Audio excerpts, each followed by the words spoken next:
Formasi pedang Auret tampaknya telah mengalahkan Antekila beberapa saat yang lalu, tetapi pada kenyataannya, itu tidak menimbulkan banyak kerusakan sama sekali. Hani merasa lebih waspada saat melihat itu. Dia segera menyuntikkan lebih banyak kekuatan sihir ke dalam formasi pedang untuk mengaktifkan sepenuhnya kekuatannya. Tiba-tiba, lapisan demi lapisan benang emas muncul dalam formasi pedang, dan ribuan benang pedang itu muncul dalam sekejap mata. Jumlah mereka terus meningkat saat mereka menyapu ke arah pusat formasi dengan kecepatan yang lebih dari 2 kali lebih cepat dari kecepatan aslinya. Tampaknya mereka akan berada di atas antek-antek gila hanya dalam beberapa saat. Hani mengambil kesempatan itu untuk melirik wanita itu, hanya untuk menemukan bahwa dia telah menutup matanya dan membawa piring formasi dengan satu tangan sambil mengucapkan mantra. Hani tidak tahu kemampuan seperti apa yang coba dia lepaskan. Tapi itu pasti sangat kuat, mengingat butuh waktu lama untuk mempersiapkannya. Sementara itu, 36 bendera formasi bergetar lembut, di tengah berjatuhan dan bergelombangnya run perak yang tak terhitung jumlahnya. Run itu semuanya dalam teks perak miring. Ekspresi Hani sedikit berubah setelah melihat itu.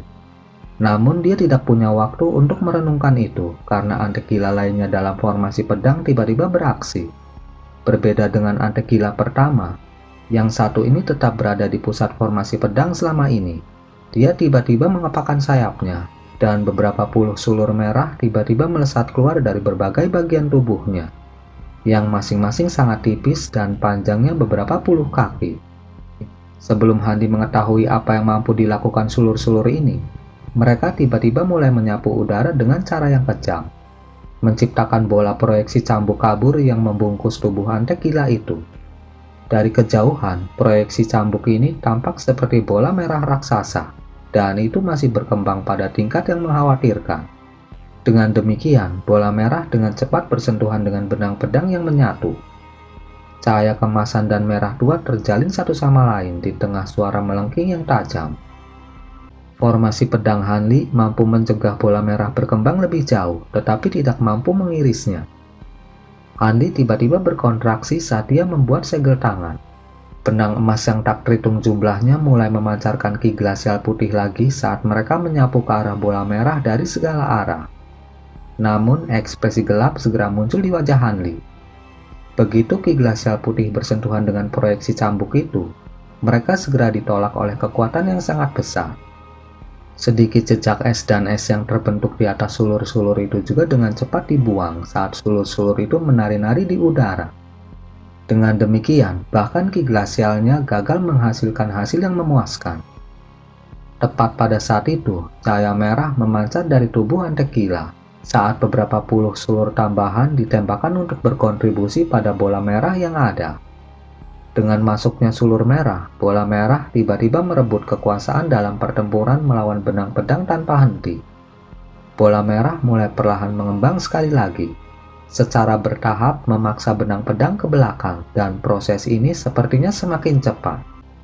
Sementara itu, antek gila lainnya tampaknya telah terinspirasi oleh apa yang dilakukan rekannya, dan tubuhnya berubah menjadi kabur lagi saat meluncur menuju benang emas di sisi lain. Sulur merah yang tak terhitung jumlahnya muncul di permukaan tubuhnya dan juga mulai berayun dengan cepat di udara.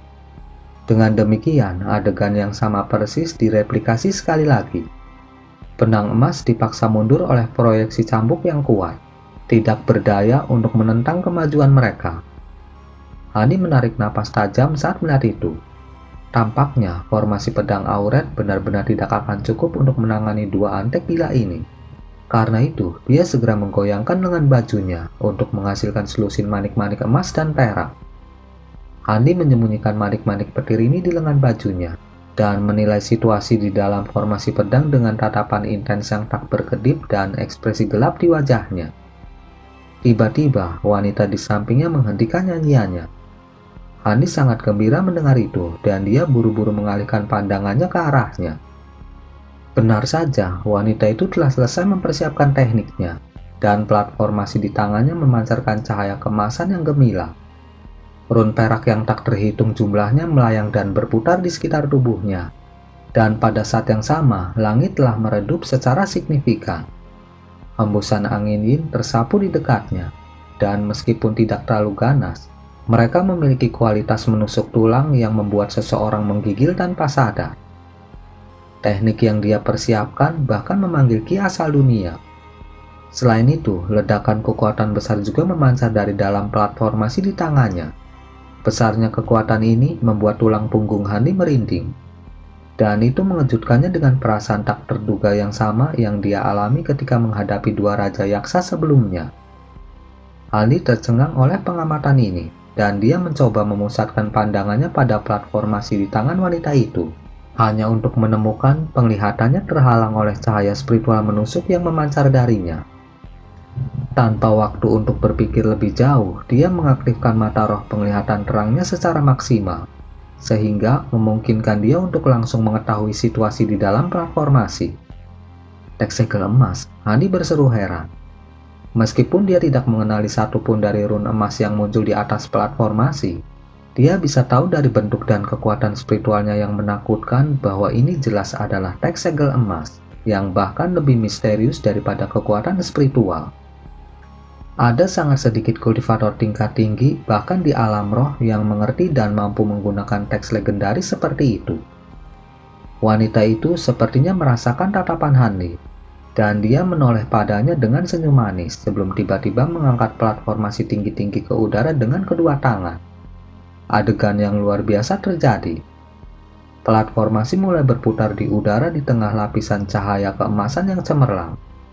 Bola cahaya emas ukuran kepalan tangan tiba-tiba muncul di tengahnya, dan ledakan tekanan spiritual yang menakjubkan tiba-tiba meletus ke udara. Awan gelap di langit segera mulai berjatuhan dan melonjak saat angin menderu menyapu udara. Pada saat yang sama, 36 bendera formasi semuanya mulai memancarkan auma naga dan harimau saat bintik cahaya warna berbeda yang tak terhitung jumlahnya mulai muncul di dekatnya. Kemudian berkumpul menuju bendera secara bersamaan. Tiba-tiba, cahaya spiritual yang cemerlang memancar dari 36 bendera. Detik berikutnya, 36 pilar cahaya yang menyilaukan melesat serempak, yang semuanya memiliki ketebalan yang sama dengan mangkuk besar. Pilar cahaya ini naik ke atas dan menghilang ke awan gelap di atas dalam sekejap. Tiba-tiba, guntur yang memekakan telinga terdengar dari dalam awan gelap, diikuti oleh formasi besar cahaya yang berukuran sekitar 1000 kaki perlahan muncul. Pusat formasi ini terletak tepat di atas platformasi di bawah, dan tiba-tiba mengeluarkan cahaya keemasan tipis yang menghilang ke dalam bola cahaya keemasan di dalam platformasi. Bola emas segera naik ke udara, menuju langsung ke pusat formasi besar. Pada titik ini, Hani sudah benar-benar terperangah. Wanita itu tidak mengungkapkan kepadanya kemampuan apa yang dimiliki formasi ini, dan hanya memintanya untuk mengulur waktu. Meskipun formasi itu masih belum mengungkapkan kekuatan sebenarnya, itu jelas merupakan formasi yang sangat kuat, yang jauh melebihi kekuatan formasi pedang Auret. Pada saat ini, wanita itu berkeringat deras saat dia berjuang untuk menahan platformasi tinggi-tinggi. Wajahnya telah pucat pasi dan dia tampak diambang kehancuran. Bola cahaya keemasan akhirnya tersedot ke tengah formasi, dan keduanya bergabung menjadi satu di tengah suara mendengung yang keras. Formasi cahaya sudah sangat besar, namun areanya membengkak beberapa kali lipat sekali lagi dengan injeksi bola cahaya emas dan menutupi hampir seluruh langit. Tekanan spiritual yang memancar dari formasi itu begitu dahsyat sehingga bahkan tubuh Hani bergoyang tanpa sadar, dan dia terpaksa mundur beberapa langkah. Pada saat yang sama, dua raja yaksa yang beberapa ribu kilometer jauhnya tiba-tiba bertukar pandang dengan terkejut. Tak satu pun dari mereka mengucapkan sepatah kata pun, tetapi mereka berdua menghilang ke angkasa secara bersamaan. Pada saat itu, kedua antek gila itu akhirnya keluar dari formasi pedang Auret, sebelum menerkam ke arah Hani dan wanita dengan cahaya merah menyala dari tubuh mereka. Hati Hani tersentak kaget, dan tepat saat dia akan melemparkan manik-manik petirnya ke mereka, dua pilar cahaya putih tiba-tiba meledak dari formasi cahaya di atas, menyerang dua antek gila dalam sekejap. Kedua antek gila yang tangguh tiba-tiba menghilang di tengah pilar cahaya putih. Itu formasi teleportasi. Hani segera dapat mengidentifikasi bahwa dua antek gila itu tidak terbunuh. Sebaliknya, mereka telah diteleportasi ke lokasi yang tidak diketahui segera setelah mereka disambar cahaya putih. Senyum puas muncul di wajah wanita itu, dan dia baru saja akan mengatakan sesuatu kepada Hanli ketika ekspresinya tiba-tiba berubah drastis. Dia kemudian buru-buru terbang menuju formasi cahaya di langit sebagai seberkas cahaya. Hanli agak bingung saat melihat itu, tapi setelah menilai situasi dengan cepat, dia juga mengikuti wanita itu sebagai seberkas cahaya biru. Tepat pada saat itu, fluktuasi spasial tiba-tiba meletus dari dua tempat berbeda di udara sekitar 1000 kaki jauhnya. Dan dua sosok besar muncul dari udara tipis tepat pada waktunya untuk melihat apa yang dilakukan Handi dan wanita itu.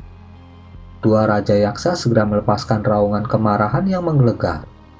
Salah satu dari mereka mengepalkan tangan ke arah Handi dan wanita itu dari jauh. Sementara cahaya merah menyala dari tangan rekannya, dan itu mengirimkan cahaya yang sangat luas menyapu udara. Wanita itu sudah terbang ke tengah formasi besar, dan suara mendengung yang memancar darinya tiba-tiba meningkat beberapa kali lipat. Pada saat yang sama, fluktuasi spasial yang hebat muncul di sekitarnya. Ruang yang terselubung di bawah seluruh formasi besar mulai melengkung dan berubah bentuk, dengan jelas menunjukkan inisiasi urutan teleportasi. Dalam sekejap para antek-antek gila telah keluar dari formasi pedang. Pedang itu telah kembali menjadi 72 pedang emas dan menghilang ke dalam tubuh Hani dalam sekejap. Namun karena pelintiran dan pembelokan ruang, kecepatan terbang Hani secara paksa dibelah dua. Ekspresi Hani sedikit berubah, dan sebelum dia memiliki kesempatan untuk mengaktifkan sayap badai petirnya, serangan dari Raja Yaksa sudah menyerangnya. Tinju yang telah dilempar dari jauh telah memunculkan proyeksi tinju hijau besar di tengah ledakan gemuruh. Proyeksi tinjunya tepat di bawah formasi cahaya, dan Hani tertangkap tepat di garis bidiknya. Hani tahu bahwa jika dia tidak menangani serangan ini terlebih dahulu, tidak akan ada cara baginya untuk melarikan diri. Karena itu, dia mengambil napas dalam-dalam dan mengangkat kedua tangannya ke udara, di mana selusin manik-manik emas dan perak segera melesat keluar. Baru saat itulah dia mengepakkan sayap badai petir dan menghilang di tempat. Detik berikutnya, dia muncul tepat di bawah pusat formasi sebelum menghilang ke dalamnya tanpa ragu-ragu. Pada saat itu, hamparan luas cahaya merah yang melintas di udara juga menghantam sudut formasi besar dengan cara yang keras. Pada saat yang sama, manik-manik emas dan perak juga mengenai proyeksi kepalan tangan dan keduanya meledak bersamaan. Cahaya merah yang gemilang melintas, menyebabkan seluruh formasi bergetar dan beriak. Sementara itu, ledakan dahsyat meletus saat awan petir emas dan perak besar meledak. Menyebar di area dengan radius lebih dari 1000 km, menyapu angin kencang yang kuat dalam prosesnya. Hembusan angin kencang menenggelamkan segalanya dalam sekejap mata. Fluktuasi spasial meletus di tepi awan petir, dan dua raja yaksa muncul sekali lagi. Kekuatan manik-manik petir mirip dengan serangan kekuatan penuh yang dilepaskan oleh selusin kultivator tempering spasial, dan bahkan mereka tidak berani menerobos dengan sembarangan ke awan petir. Karena itu, mereka hanya bisa menyerah pada rencana mereka untuk berteleportasi dan menyeret Hani dan wanita itu langsung keluar dari formasi. Selama rentang waktu singkat yang dibeli oleh awan petir, cahaya cemerlang meletus dari formasi di langit. Setelah beberapa kilatan yang tidak menentu, seluruh formasi hancur dan menghilang. Kedua raja yaksa bergabung untuk menghilangkan awan petir sebelum muncul di tengah tempat formasi itu dulu. Di lokasi itu hanya ada plat formasi putih yang melayang di udara, penuh dengan retakan dan sama sekali tanpa ki spiritual. Salah satu raja yaksa meraih plat formasi dan memeriksanya sebentar dengan ekspresi gelap sebelum melemparkannya ke temannya. Ada sedikit ki spiritual sejati di sana. Sepertinya kita meremehkan dua kultivator manusia itu. Siapa yang mengira mereka memiliki harta teleportasi jarak jauh yang luar biasa? Raja yaksa kedua menghela nafas setelah memeriksa plat formasi. Aku juga tidak menyangka ini. Namun, untungnya serangan terakhirku mengguncang formasi teleportasi mereka. Jadi belum terlihat apakah mereka bisa berteleportasi dengan aman dari sini. Mungkin mereka akan jatuh ke dalam celah spasial dan menghilang dari dunia di sepanjang jalan. Raja yang tidak bisa dihancurkan terkekeh dingin. Cakravarti mengangguk dengan alis berkerut dan menjawab, "Kita hanya bisa berharap hal itu terjadi. Prioritas utama kita sekarang adalah menemukan antek-antek gila itu." Saya tidak tahu kemana mereka diteleportasi dan mungkin agak sulit bagi mereka untuk kembali. Itu bukan masalah besar.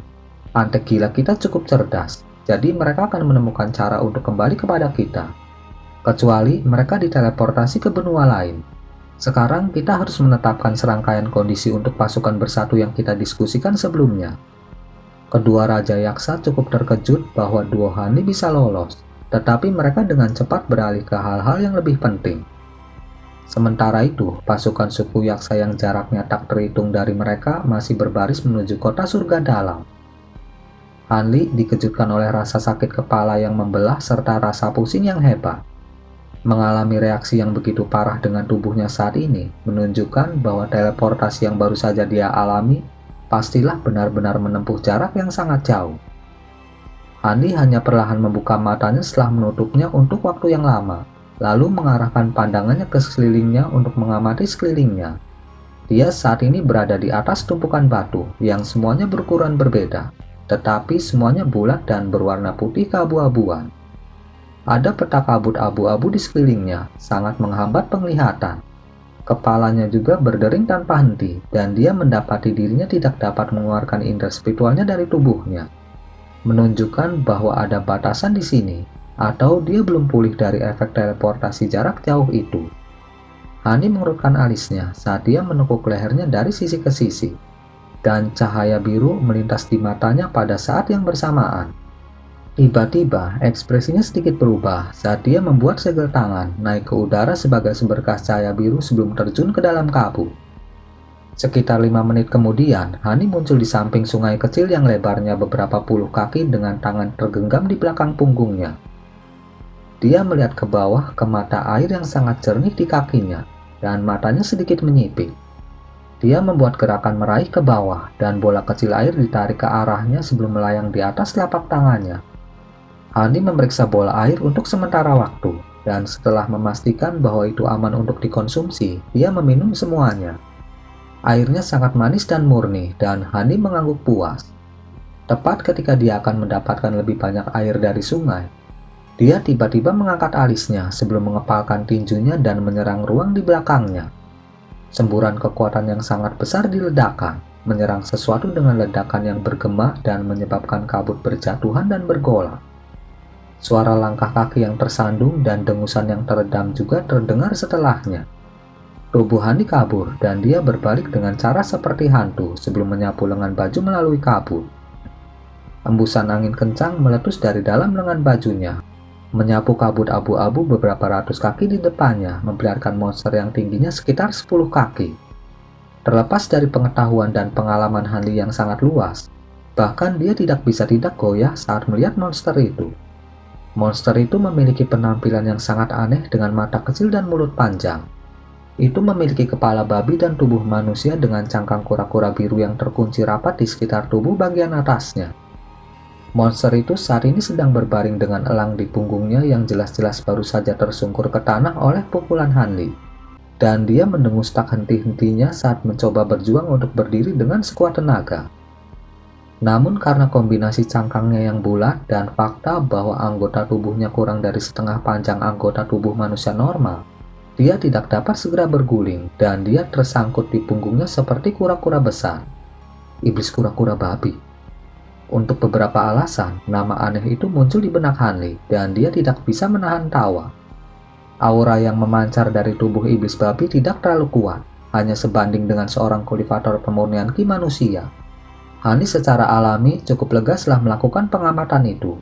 Namun pada saat yang sama, dia sedikit bingung tentang bagaimana iblis babi ini berhasil menahan kekuatan serangannya. Dia mengarahkan pandangannya ke cangkang kura-kura di tubuh iblis babi untuk menemukan lekukan kepalan yang sedalam sekitar 1 inci di bagian perut cangkang. Sedikit kejutan muncul di wajah Hani saat dia membuat gerakan meraih. Cahaya spiritual yang cemerlang melintas saat tangan biru besar yang berukuran sekitar 10 kaki muncul di atas iblis babi. Tangan itu meraih ke bawah dan meraih ujung cangkangnya untuk mengangkat iblis babi itu dari tanah. Sebelum Hani memiliki kesempatan untuk memeriksa cangkang kura-kura dengan hati-hati, iblis babi itu tiba-tiba menarik tubuhnya dengan sangat gesit dan menyelinap keluar dari cangkangnya. Dengan melakukan itu, dia mengungkapkan dirinya sebagai babi hutan coklat dan segera melarikan diri ke dalam kabut. Dalam sekejap mata, cangkang kura-kura yang kosong adalah satu-satunya benda yang terkunci dalam genggaman tangan biru besar itu. Bibir Hani berkedut. Dari kelincahan yang ditunjukkan oleh iblis babi selama pelariannya, itu sebelumnya hanya berpura-pura canggung untuk memikat Hani ke dalam rasa aman yang salah. Iblis babi ini tampaknya tidak terlalu pintar, tetapi sangat licik, dan kemungkinan besar memiliki tingkat kecerdasan yang tinggi. Namun Hani secara alami tidak bisa diganggu untuk mengejar binatang iblis tahap pemurnian Ki. Sebagai gantinya, dia mulai memeriksa cangkang kura-kura saat sedikit kejutan muncul di wajahnya. Ini hanya cangkang kura-kura yang hidup selama beberapa ratus tahun. Untuk berpikir bahwa itu dapat menahan pukulan dariku, kura-kura roh macam apa yang bisa memiliki cangkang luar biasa seperti itu? Hani bergumam pada dirinya sendiri, dan setelah ragu sejenak, dia menyimpan cangkang itu ke dalam gelang penyimpanannya. Setelah itu, Hani tidak mengambil resiko dengan menjelajah ke tempat lain. Dia hanya duduk dengan kaki disilangkan di samping sungai kecil dan menutup matanya untuk bermeditasi. Sungai di sampingnya mengalir tanpa suara, tetapi kabut di sekitarnya secara bertahap mulai menipis. Setelah beberapa saat, ketika kabut hampir sepenuhnya menghilang, sekelompok binatang yang menyerupai rusa tetapi juga menyerupai kuda berkumpul di samping sungai. Beberapa dari mereka mulai minum dari sungai, sementara beberapa anak sapi yang masih kecil yang hanya sekitar 1 kaki panjangnya bermain bersama. Karena fakta bahwa Hani telah benar-benar menarik auranya dan duduk diam seperti patung, para monster tidak menyadarinya dan salah satu anak sapi bahkan menabrak Hanli. Anak sapi itu sepertinya telah mendeteksi sesuatu, dan dia berbalik untuk menilai Hani dengan sepasang mata biru yang indah. Itu kemudian berjalan dalam beberapa lingkaran di sekelilingnya sebelum mendekatkan kepalanya yang berbulu ke wajah Hanli. Setelah mengendus wajahnya untuk beberapa waktu, dia menjulurkan lidah kecilnya yang berwarna merah muda dan menjilatnya untuk sementara. Tiba-tiba, Hani membuka matanya tanpa firasat. Anak sapi itu cukup waspada dan segera melompat kembali untuk mencoba melarikan diri. Namun tepat pada saat itu, cahaya hijau menyala dan pil harum keluar dari lengan baju Hanli, memasuki tubuh anak sapi dengan akurasi yang tepat. Pada saat yang sama, suara samar Hani terdengar di telinga anak sapi itu. Mungkin pertemuan kita adalah rancangan takdir. Kalau begitu, aku akan memberikan pil roh ini kepadamu. Adapun apakah kamu benar-benar dapat mencapai kecerdasan, itu terserah kamu. Terlepas dari kenyataan bahwa Hani telah berbicara dengan suara yang agak lembut, anak sapi itu terkejut karena mengeluarkan tangisan seperti domba yang panik. Semua binatang dewasa di dekatnya juga segera diperingatkan tentang keberadaan Hanli, dan mereka segera menyerbu ke depan, melindungi anak sapi di belakang mereka sambil mengarahkan tanduk tajam mereka ke Hanli dengan waspada. Namun Hanli hanya tetap duduk di tempat. Setelah memandang anak sapi itu dengan tenang, dia menutup matanya dan tidak lagi memperhatikan kawanan binatang itu. Binatang-binatang itu dapat melihat bahwa Hani tidak memiliki niat buruk. Tetapi mereka masih perlahan-lahan mundur ke kejauhan sambil menjaga anak-anak mereka. Tidak lama setelah itu, binatang buas itu berlari masuk dan menghilang dari pandangan. Hani duduk di samping sungai untuk beberapa saat lebih lama, dan hanya naik ke udara setelah kabut benar-benar hilang. Pada titik ini, baik kekuatan sihir dan indera spiritualnya telah pulih sepenuhnya. Namun dia hanya mampu mengeluarkan indera spiritualnya dari tubuhnya ke jarak di bawah 10 km, dengan jelas menunjukkan bahwa dia sangat dibatasi.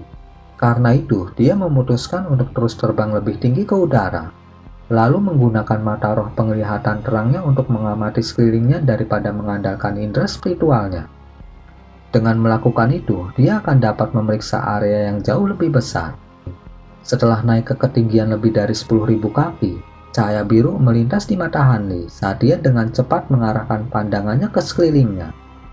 Batuan putih keabu-abuan yang sama membentang sejauh mata memandang ke arah timur dan barat. Tapi ada noda hijau sekitar 15 km ke selatan. Tampaknya ada serangkaian pegunungan di sana. Di sebelah utara ada hamparan luas ki spiritual atribut air yang menunjukkan bahwa ada sungai atau lautan besar yang terletak di arah itu. Setelah ragu-ragu sebentar, Hani terbang ke utara sebagai seberkas cahaya biru.